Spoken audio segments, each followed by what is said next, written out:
Hi, Bill Diehl here, Western Southern Financial Group. Today, we're going to talk about market volatility, and I'll share my top 5 strategies to help cope with it. So what's the deal with volatility?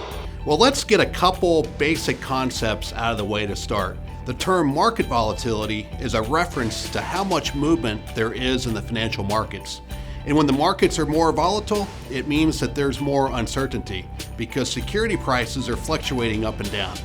When there's a lot of volatility, financial markets are a bit of a roller coaster. Think about it. You're strapped in, being carried higher and higher on that track, and your excitement's building, and that's comparable to the exhilaration that many feel with the increased security prices associated with a bull market.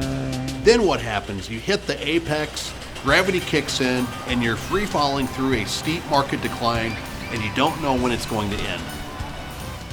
Up and down, that's market volatility, and it can result from a number of factors that we, for the most part, cannot control. It could be from a change in our national economic policy, political unrest here in the US or overseas, or, as we've learned in 2020, global pandemic, to name just a few examples. Now I get it. We all like to feel like we're in control, but when it comes to market volatility, we to a large degree are not in control of that roller coaster. And that can create anxiety for a lot of people. So here's the deal, my top 5 ways to cope with market volatility. My first way to cope is all about control. And if you look at what you're able to control, you may be surprised to learn that you can actually control more than you cannot. You can control what you invest in, how much you invest, and when.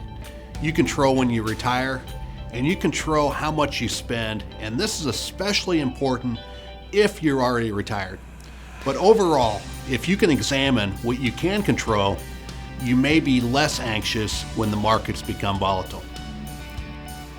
So next, it's important to understand that volatility is completely normal, and it isn't necessarily a bad thing. If you're patient, and if you're in this for the long run, you can ride out a bear market. And bear markets can also present great opportunities where you may be able to acquire more shares as prices would be lower. Third, know that history is on your side. And here's what I mean by that. Historically, every market downturn has been followed by an uptick. Now, past performance can't predict the future, but if you're viewing this during a bear market, there's a reasonable chance that a bull market will follow. What we don't know is when that recovery will occur or how strong it will be. My fourth tip is all about diversification. If you built a diversified portfolio, you're probably better positioned to weather a bear market storm. Now, diversification can't guarantee a profit, and it won't prevent a loss. But this notion of diversification, or a balanced portfolio, if you will, can be a valuable concept, especially if your time horizon is a little bit longer. And I don't mean just stocks and bonds, I'm talking growth and value funds. Investments in domestic and foreign companies. Think variety.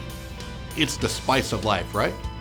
And finally, tip number 5, and that's to have a conversation with your registered representative or financial advisor. Talk about your goals and be open with them in terms of how you cope with market volatility. Then you can work through a financial strategy together. So there's the deal on market volatility and some tips on coping with it. Thanks for watching, and I hope you enjoyed today's video. If you did, please be sure to like it down below, tell your friends, and stay tuned for more.